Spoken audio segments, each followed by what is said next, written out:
नमस्ते dear students, welcome to all. स्वागत है आप सभी का पीटी एजुकेशन पे एक बार फिर से। मेरा नाम है Rahul Hans Chaudhary. Press information bureau analysis का एक और सेशन हम मिलके आज कंडक्ट कर रहे हैं।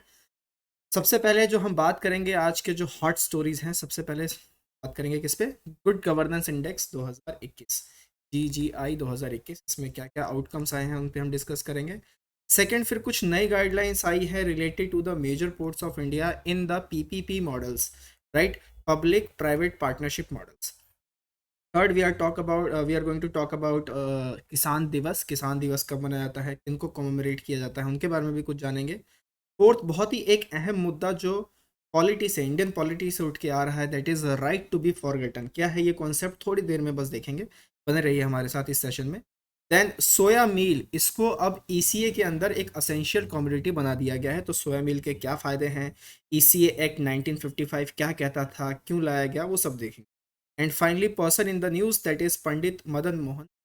Then MCQs for the.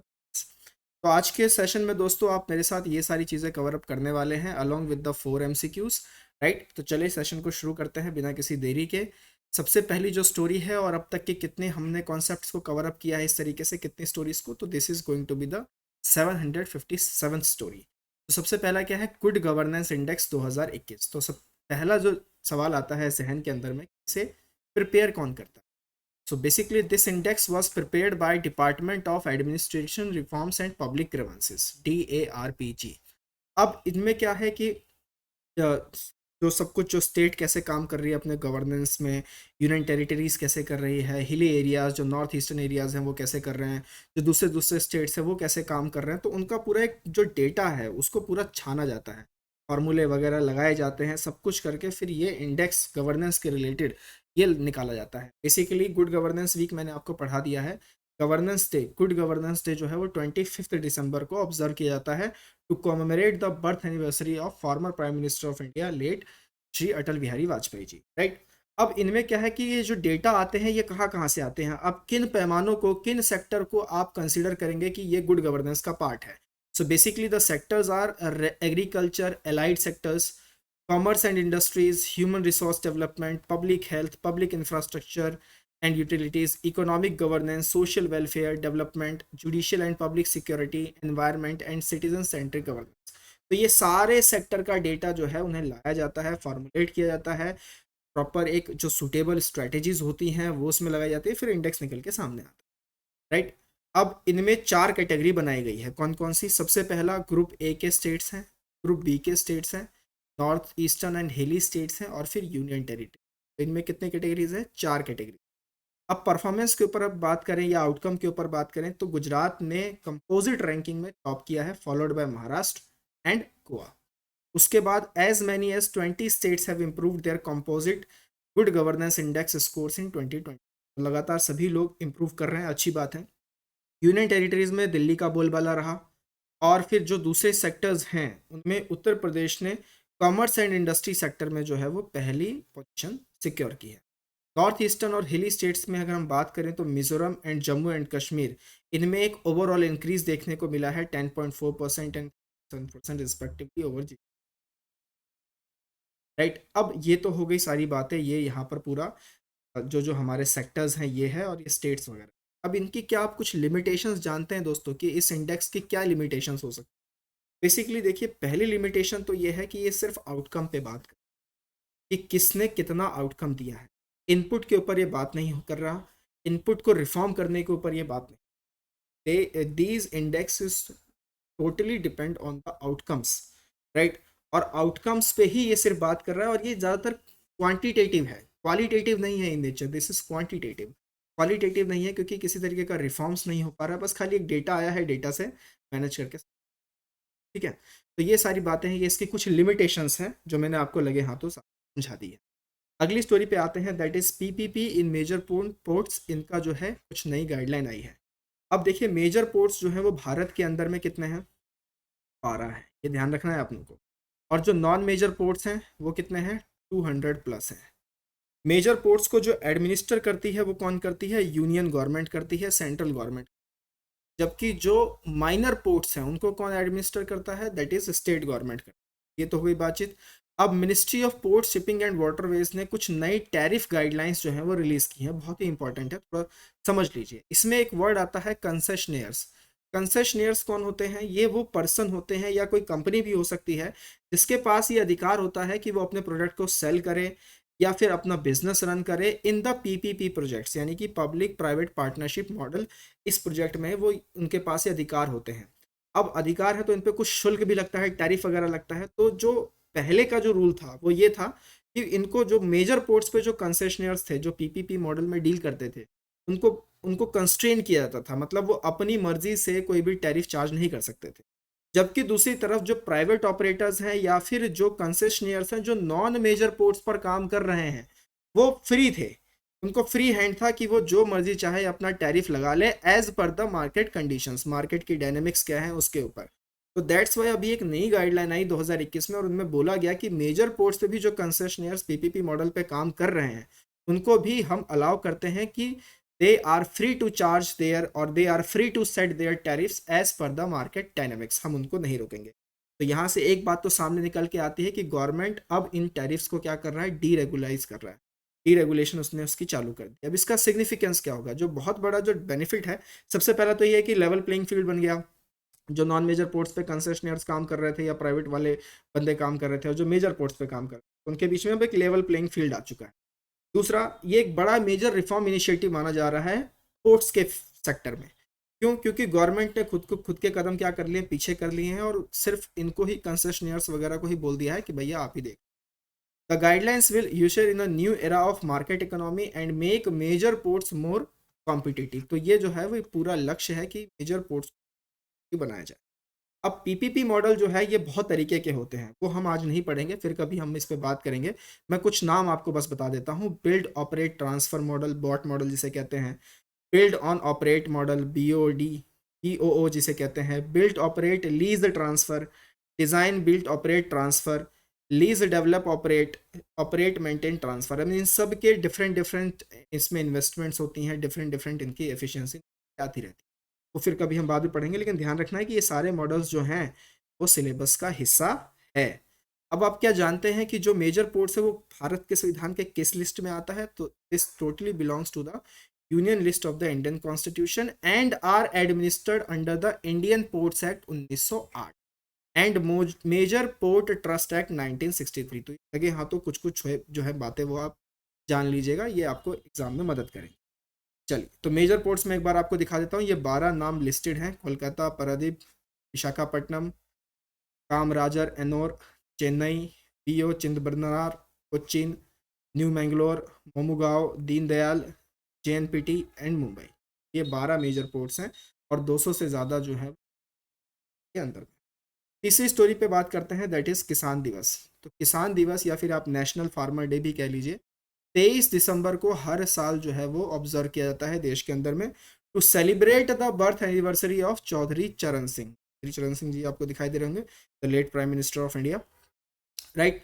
It is celebrated to promote awareness among the citizens to understand the importance of the contributions of the farmers to the society and overall economic and social development of a country। बहुत ही अच्छा statement है, आप इसे बिल्कुल copy कर सकते हैं, template बना सकते हैं और कहीं और भी यूज़ कर सकते हैं। बस थोड़ा सा आप सेगमेंट चेंज कर देना, तब किस परिवेश में आप कह रहे हैं उसको आप बस चेंज कर दीजिए। दैन चौधरी चरण सिंह पे अगर हम बात करें तो 1902 में इनका जन्म हुआ था at Nurpur in Meerut district of Uttar Pradesh and was the prime minister of India from 28 July 1979 to 14 January 1980। साथ ही साथ लगे हाँ तो मैं आपको बता दूं 2 बार यूपी के सीएम भी रह चुके हैं। He was given the nickname Champion of India's Peasants for his work towards upliftment of farmers and development of agriculture through the country। 1967 में उन्होंने कांग्रेस को छोड़ा, उसके बाद अपनी पार्टी बनाई जिसका नाम क्या रखा? भारतीय लोकदल। बहुत सारी किताबें लिख चुके हैं जिनमें है abolition of zamindari, cooperative farming X-rayed, India's poverty and its solution, peasant proprietorship और land to the workers and prevention of holdings below a certain minimum. तो ये सारी जो है इस बातें हैं वो मैंने आपको बता दी हैं। थोड़ा थोड़ा फैक्ट्स वगैरह जो भी है इसमें से वो ध्यान से आप लिख लीजिएगा, एग्जाम वगैरह में डेफिनेटली मदद करेगी।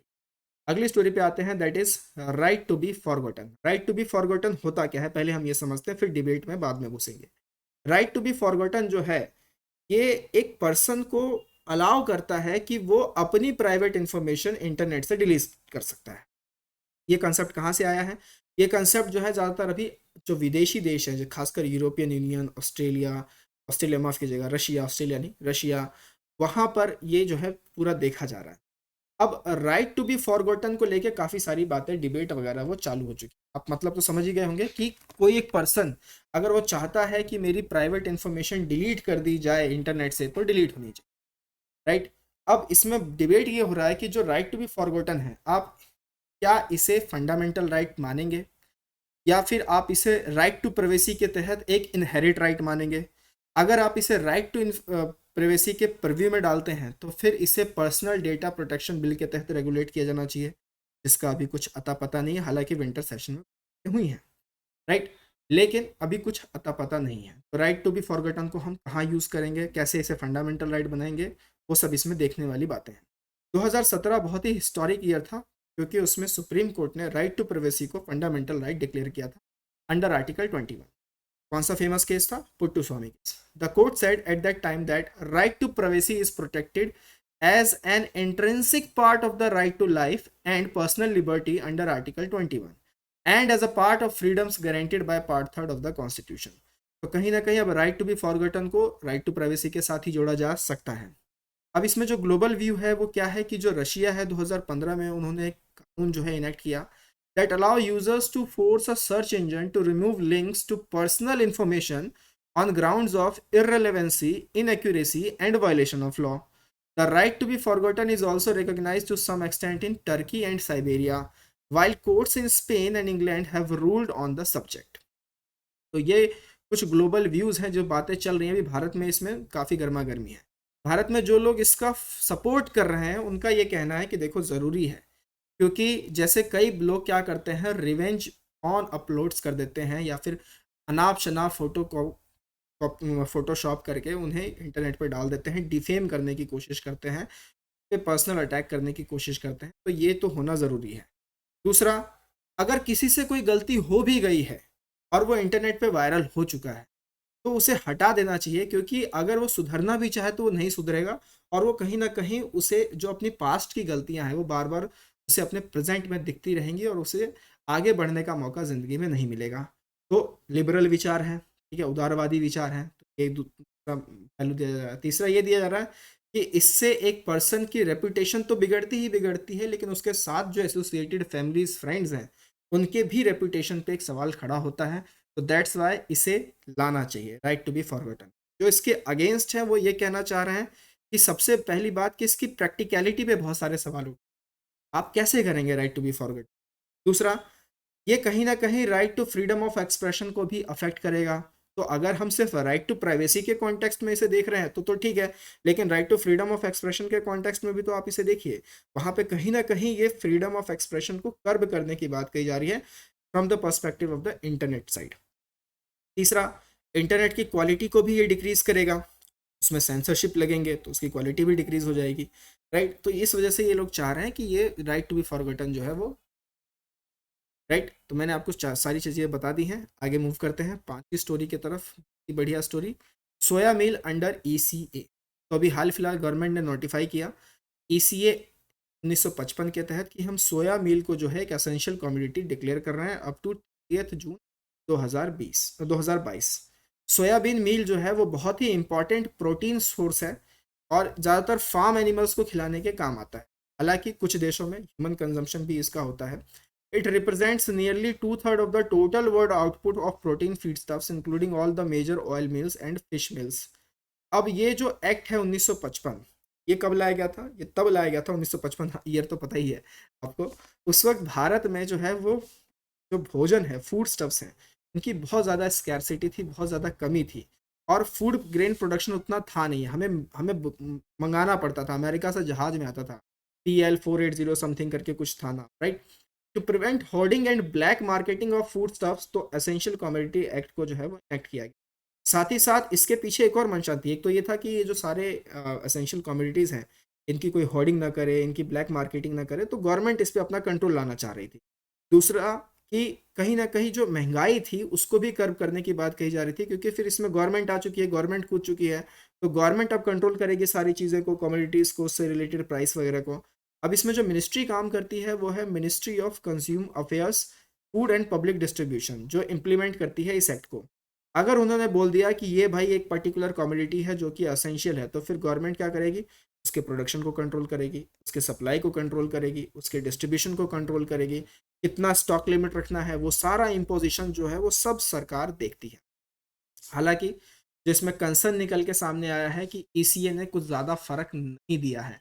इसे जो लाया गया था टू कर्ब इन्फ्लेशन वो तो कभी किया ही नहीं इसने, साथ ही साथ इसने एग्रो जो प्रोडक्ट्स हैं यानी जो एग्रो कमोडिटीज़ हैं उनको बहुत ज़्यादा अफेक्ट किया है ईसीए ने, एसेंशियल कमोडिटी, ऐसा क्रिटिक्स का कहना है जो मैंने आपको बता दिया। Next final story of the day, that is Pandit Madan Mohan Malaviya, person in the news. 25 दिसंबर 1861 को इनका जन्म हुआ था, इलाहाबाद जो कि प्रयागराज बन चुका है उत्तर प्रदेश में। He was a great educationist, pioneer and an eloquent rhetorician and national leader. इनको महामना की टाइटल किसने दी थी? महात्मा गांधी जी ने दी थी। And the second president of India doctor S Radha Krishnan, उन्होंने इन्हें कर्मयोगी का स्टेटस दिया था। अब जब फ्रीडम स्ट्रगल चल रहा था तो एक तरफ गोखले पार्टी थी, एक तिलक की पार्टी। गोखले मॉडरेट्स में आते थे, तिलक एक्सट्रीमिस्ट में आते थे। गोखले लिबरल्स में आते थे, तिलक नेशनलिस्ट में आते थे। तो कहीं ना कहीं जो पंडित मदन मोहन वालिया थे वो इन दोनों के बीच में ही कहीं पे, राइट, ऐसा बताया जाता है इतिहास के पन्नों से। कांग्रेस कमेटी के ये प्रेसिडेंट रहे 4 बार, 1909 में, 1918 में, 1932 में, 1933 में। 1933 में एक बार ये अरेस्ट हो गए थे। तब आप मुझे बताइएगा कि उस वक्त कांग्रेस कमेटी को किसने हेड किया था? Who was the Congress president in 1933 when Madan Mohan got arrested? ये आपके लिए आज का पहला सवाल मैंने पूछ लिया है, बहुत ही अच्छा सवाल है मॉडर्न हिस्ट्री से। Apprehensive of the possibility of the British completely damming the flow of Ganga at Bhimgoda in Haridwar, इन्होंने गंगा महासभा की भी स्थापना की थी 1905 में। कुछ कुछ चीज़ें ध्यान रखिएगा आप। सत्यमेव जयते जो शब्द है जो मांडुक उपनिषद से लिया गया है और अभी हाल फिलहाल नेशनल मोटो है भारत का, उनको इन वर्ड्स को भी इन्होंने ही पॉपुलराइज किया था। ब्रिटिश इंडियन कोर्ट्स में देवनागरी को भी इंट्रोड्यूस करने के पीछे इनका बहुत बड़ा हाथ था। साथ ही साथ हिंदू महासभा की स्थापना में भी इन्होंने काफ़ी मदद की, जो कि 1915 में हुई थी, और फिर बनारस हिंदू यूनिवर्सिटी 1916 में भी उसकी नींव रखी। He started a Hindi weekly Abhyudaya in 1907, English Daily as Leader in 1909 और हिंदी मंथली मर्यादा इन 1910। तो ये उनके कुछ पब्लिकेशंस थे, तब जर्नलिज्म का भी थोड़ा काम ये करते थे, राइट। तो ये सारी स्टोरी हमने आज कवर अप कर ली। एक बार फिर से क्विक नज़र डाल लेते हैं। सबसे पहले किस पे बात की? Good governance index 2021। Then PPP in major ports, उसके लेके नई गाइडलाइंस आई हैं। Final third Kisan Diwas. Fourth right to be forgotten. Fifth soya meal under ECA. And finally Pandit Madan Mohan Malaviya, person in the news. अब चलते हैं एमसीक्यूज़ की तरफ दोस्तों। जो हमने कल आपसे एमसीक्यूज़ पूछे थे उसका हम थोड़ा सा जवाब दे देते हैं। यहाँ से हमने आपसे कल सवाल पूछे थे, विश्वनाथन कमेटी 2019 ये किससे रिलेटेड है? तो basically this is related to hate speech. So correct answer here is option D. Hadiya case judgement 2017, इसमें एक बहुत ही अच्छा जजमेंट आया था। इसमें बोला गया था कि right to marry a person of one's choice is a fundamental right, वो राइट टू लाइफ के अंदर में ही आता है। तो right to marry a person of one's choice, ये इसका सही जवाब। Adjournment sine die means termination of a session of the House by an order made by the President. No, not by the President, but by the presiding officer of the House. The notification, तो ये statement गलत है. The notification for prorogation of the session is issued by the presiding officer of the House. No, that is issued by the President of India. तो ये भी गलत है. सही आंसर क्या है इसका? Option D, neither one, not two. आखिरी सवाल हमने आपसे पूछा था, UNESCO as a creative city for crafts and folk arts, इन्होंने किस शहर को इसके लिए पिकअप किया है? So correct answer here is Srinagar. हमने पीआईबी के सेशन में भी इस न्यूज़ को कवर अप किया था। आज के सवाल आपके लिए रेडी कर दिए गए हैं। 2 स्टेटमेंट है, आराम से वीडियो को पॉज कीजिए, पढ़िए। मेजर पोर्ट माइनर पोर्ट से रिलेटेड है। फिर पंडित मदन मोहन वालिया जी से सवाल हैं, 3 स्टेटमेंट है, आराम से बिल्कुल देखिए, थोड़े लंबे लंबे स्टेटमेंट है। वीडियो को पॉज कीजिए, बताइए इसका क्या सही जवाब होगा और कमेंट थ्रेड में पार्टिसिपेट कीजिए। किसान दिवस के ऊपर एक सवाल है। एंड फाइनली बीटी कॉटन के ऊपर, जो जीएम क्रॉप्स है, जेनेटिकली मॉडिफाइड क्रॉप्स, उसके ऊपर एक सवाल, दो स्टेटमेंट में बना के आपके लिए लेके आया हूँ। बताइए इनमें से कौन सा सही होगा, कौन सा गलत होगा। पार्टिसिपेट करते रहिए दोस्तों, अच्छा लगता है मुझे भी जब आप पार्टिसिपेट करते हैं। पीटी के सब्सक्रिप्शन कोर्सेज ऑन है। Level 1 CA booster premium, level 2 power of 10, 10 बेहतरीन एडिटोरियल्स का एकदम बिल्कुल कड़क एनालिसिस जिसे कह सकते हैं यहाँ मिलेगा, with deep and rich insight. साथ ही साथ यूपीएससी की प्रिपरेशन के लिए बहुत अच्छे अच्छे कोर्सेज हैं। डिस्क्रिप्शन बॉक्स में पूरे लिंक वगैरह दिए हुए हैं, चेकआउट कर सकते हैं। फिर तपस्या का पोर्टल है, और साथ ही साथ और भी लिंक्स वगैरह हैं, आप जो मर्जी चाहें देख सकते हैं अपनी ज़रूरत के अनुसार। हम मिलेंगे अगले दोस्त सेशन में दोस्तों। टिल देन टेक केयर, नमस्ते, जय हिंद।